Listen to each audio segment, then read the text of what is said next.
మా రజనీ గారు ఆమె మీద విపరీతమైన ట్రోలింగ్ చేశారు కావాలని. దానికి నాయకులు ఎవరు? లోకేష్ బాబు గారు.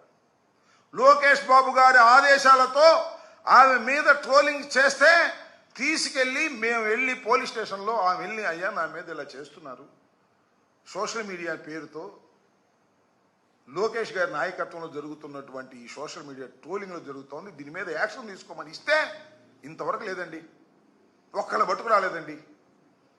పట్టుకొస్తే ఎవడైనా ఎస్పీ కానీ ఇంకో పట్టుకొస్తే వాళ్ళు అవుట్, ట్రాన్స్ఫర్ అయిపోతారు అంతే. వాళ్ళు మాత్రం ఏదైనా చేసేటటువంటి కార్యక్రమం చేయవచ్చు. ఇదే ఈ కిరిక్ రాజానా ఎవరైతే సీమరాజా, మీరు చూడండి ఒకసారి ఎంత భయంకరంగా జగన్మోహన్ రెడ్డి గారి గురించి మాట్లాడతారు. ఇంకొక ఆయన ఉన్నాడండి, ఈయన పేరు ఏంటో తెలియదు, వీళ్ళు పెట్టుబడి పెట్టి మరీ చేస్తున్నారు. జగన్మోహన్ రెడ్డి గారి